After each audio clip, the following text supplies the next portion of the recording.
Hello everyone, welcome back to our channel. আমি বিনীতা আবারও চলে আসলাম নতুন একটা ব্লগ ভিডিও নেই, নতুন একটা হ্যাপি মুমেন্ট নেই। তো আজকের ব্লগ ভিডিওটা অনেক দিন পর আমি শুরু করছি। বেশ 4-5 দিন হয়ে গেল আমি লং ভিডিও আপলোড করছি না, অনেক দেরি করে এখন ভিডিও আপলোড করছি। তো চলো, কিছু প্রবলেমের জন্য তার জন্য। তো অনেকেই আছো বলবে তোমার কিছু না কিছু প্রবলেম লেগেই থাকে, প্রত্যেক ভিডিওতে তুমি প্রবলেমের কথা শেয়ার করো, কিন্তু কি প্রবলেম সেটা তুমি আর বলো না। তো যার প্রবলেম সেই ভালো করে বুঝবে আর কি, তোমাদেরকে বোঝালেও তোমরা ঠিকঠাক বুঝতে পারবে না, সেই জন্য তোমাদেরকে খুলে বলি না। অনেকেই আছে কমেন্টে কমেন্ট করো। তো চলো, রান্নাবান্না সেরে নিলাম। ওদিকে বড়মশাইয়ের অনেক দিনের আবদার, বড়মশাই নাকি অনেক দিন থেকে কচুর শাক খাওয়া হচ্ছে না ওনার আর কি। আর আমি তেমনভাবে এই শাক পাতা তেমনভাবে রাঁধতেও জানি না, আর অনেক টাইম লাগে, সেজন্য আমি এগুলো ঝামেলার মধ্যে যাই না। কিন্তু অনেক দিন ধরে বাচ্চি, তেমন কোনোভাবে কিছুভাবে খাওয়া হয় না, ডেলি মাছ মাংস আর ভালো লাগে না। তাই বড়মশাইয়ের আবদারে আমি রেঁধে ফেললাম কচু শাক। তারপর চুলটা একটু আমার শুষ্ক টাইপ হয়ে গেছে, মানে একটু খসখসা টাইপ হয়ে গেছে, সেই জন্য ভাবলাম চুলটাতে একটু জেল অ্যাপ্লাই করে কিছুক্ষণ রেখে দিই। তো আমি অ্যালোভেরা জেল অ্যাপ্লাই করে চুলের মধ্যে বেশ খানিকক্ষণ রেখে তারপর আমি আবার হেয়ার ওয়াশ করে স্নান টান করে দেন পুজো কমপ্লিট করে প্রত্যেকটা কাজ কমপ্লিট করে চলে এসেছি ঘরে এসে একটু আমার একটা কুর্তি, ওটা একটু ফিটিংস করানো ছিল। তো আমার টাইম ছিল না, সেজন্য আমি আর করতে পারিনি, দর্জির কাছেও যেতে পারিনি। আশেপাশে তেমন কোনো দর্জি আমার নেই, সেজন্য আমি আর যেতে পারিনি। তাই আমার মায়ের হাতের জাদুটা আমি এখন আর কি তোমাদের সাথে শেয়ার করছি। মা আমাকে অনেক ছোটোবেলাতে শিখিয়ে দিয়েছে যে হট করে যদি কোনো কিছু মনে পড়ে তুই এরকম করে সেলাই করে নিবি। তো সেই ড্রেসটা পরবো ভাবছিলাম, সেলাই করাটাই আমার বৃথা হয়ে গেছে। সেটা না পরে আমি অন্য একটা ড্রেস পরে চলে গেছি সবার সাথে ইস্কন মন্দির। তো আজকে আমার গিয়েছে, জায়ের মেয়ে, মা আর হচ্ছে আমার টুকাই, সবাই মিলে অনেক দিন পর ইস্কন।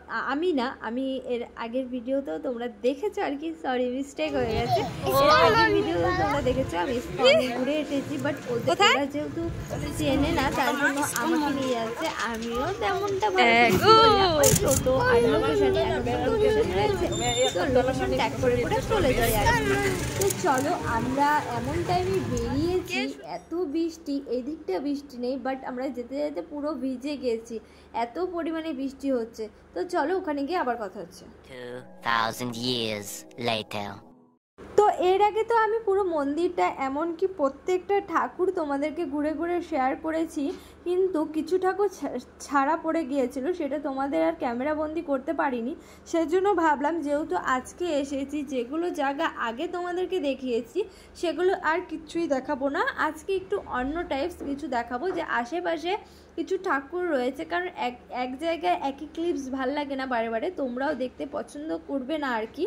তারপর যেটা ভেবেছিলাম তোমাদের সাথে একটু শেয়ার করব, কিন্তু কিছুতেই সেটা করতে পারলাম না, প্রচুর বৃষ্টি পড়ছিল, বাচ্চা কাচ্চা নিয়ে পুরো ভিজে গেছিলাম।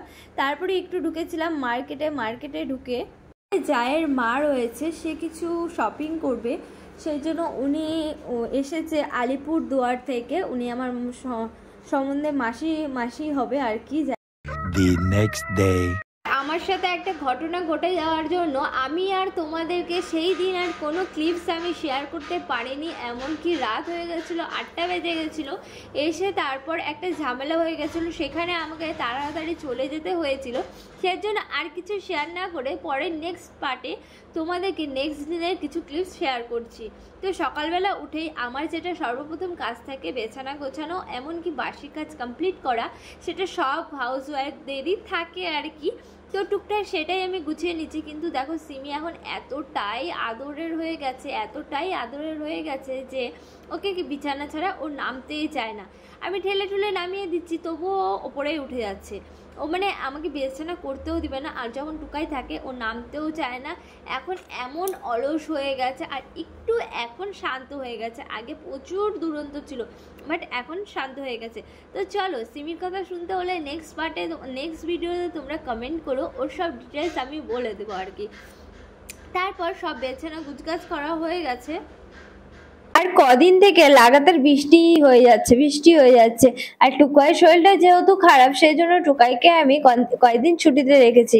স্কুলে বলা আছে যে ওর 3-4 দিন ছুটি থাকবে, তো ম্যামরা ওকে সেটাই বলছিল, ওর শরীর না ভালো হলে তো ওকে স্কুলে পাঠাবে না। তো রিপোর্ট করা হয়েছে, রিপোর্ট ঠিকঠাকই এসেছে। যেটা ভয় পেয়েছিলাম সেটা একদমই হয়নি, তো না হওয়াই ভালো। তো সেটা এখন ছেলেটা অনেকটাই বেটার, কিন্তু শরীরটাকে এখন একটু সুস্থ করতে হবে। শরীরটা অনেকটা ওর নার্ভাস হয়ে পড়েছে, আর শরীরটা প্রচুর টায়ার্ড হয়ে গেছে, সেই জন্য আর আমরা স্কুলে পাঠাইনি। আর কালকে হুট করে একটা মেসেজ আছে, তো মেসেজটা আমাদেরই মিস্টেক হয়েছিল পড়তে। তোমাদের দাদাভাই বলেছিল এক্সামের নাকি আজকে পেপার দেবে, যাই হোক রেজাল্ট দেবে, সেই জন্য এই অসুস্থ বাচ্চাটাকে এত বৃষ্টির মধ্যে ভিজিয়ে নিয়ে যেতে হলো আমাদের স্কুলে। যাই দেখি কোনো রেজাল্টের কোনো নামগন্ধই নেই। স্কুল ছিল 10:30, আমি গিয়েছি 11টা। তাও কোনো কষ্টে মিসকে ঢুকতে দিয়েছে। আমি মিসকে অনেক রিকোয়েস্ট করলাম যে দেখেন ওর শরীরটা খুব খারাপ, তো ওকে আমি তাও নিয়ে এসেছি ভিজিয়ে। এখন তো বাড়ি নিয়ে যাওয়া হবে না, তো 1 ঘন্টা এখনো বাকি রয়েছে ছুটি দিতে।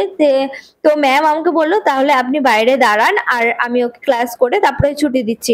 তো 12টার দিকে ওকে নিয়ে যাব। দেখো বাইরে কেমন বৃষ্টি, যতদিন টুকাই স্কুল যাচ্ছিল না, এক ফোঁটাও বৃষ্টি ছিল না। আর যেই আজকে থেকে যাওয়া শুরু করেছে মুষলধারা বৃষ্টি, তাই আজকেই পাঠাবো। আবার 2 দিন রেস্ট করে ভেবেছিলাম রেজাল্ট দেবে, তাই ওকে পাঠানো হয়েছে, না হলে পাঠাতাম না। তারপর বাড়ি এসে আমি রান্না বান্না শুরু করে দিয়েছি। দেখো আমি এখন জামাটা খোলারও টাইম পাইনি, ফ্রেশ হওয়ারও টাইম পাইনি, সেই ড্রেসে আমি রান্না বান্না শুরু করে দিয়েছি।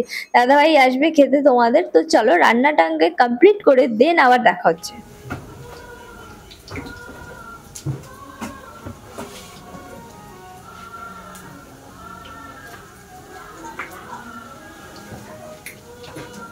তোমরা দেখলেই আজকে কত বড় একটা অঘটন ঘটে যাচ্ছিল। দেখো শর্ট খেয়ে নিয়েছি আমি, কিন্তু এখনো সুইচ দিইনি, তবুও মনে হচ্ছিল হাতটা ভেজা ছিল, সেই জন্য আমাকে এই শর্টটা খেতে হলো আর কি। তো তারপর আমার ভীষণ ভয় করে এই লাইন বলো, এইসব লাইটের ইলেকট্রিকের জিনিসে বলো, সবারই এটা ভয় করে।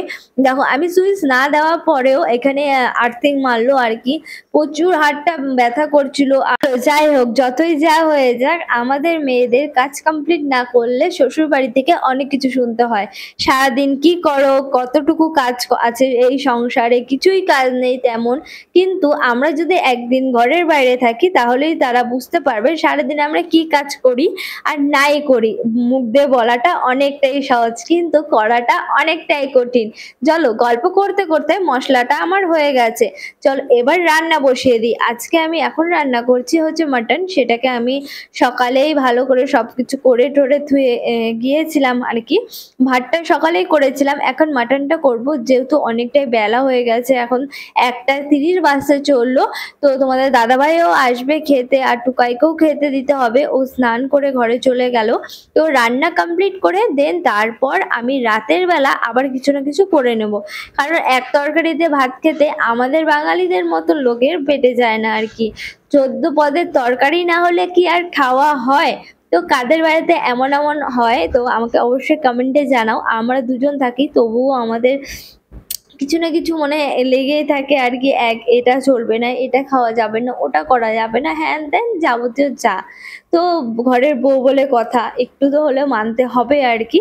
তো চলো রান্না কমপ্লিট করে আবার দেখা হচ্ছে তোমাদের সাথে।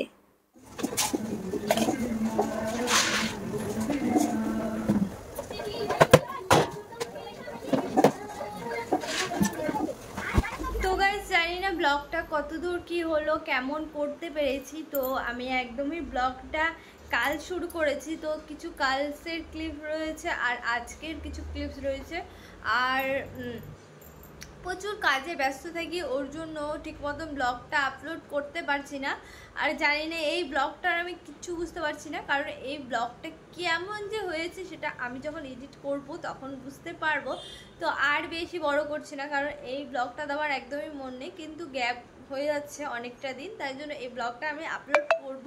তো তোমরা সবাই সাথে দেখো অ্যান্ড ব্লগটা সবাই কন্টিনিউ দেখো, কেউ স্কিপ করো না। আর যদি ব্লগটা ভালো লেগে থাকে অবশ্যই like comment share and subscribe. দেখা হচ্ছে নতুন একটা ব্লগের সাথে, ততক্ষণে সবাই সুস্থ থাকো অ্যান্ড ভালো থেকো, টাটা।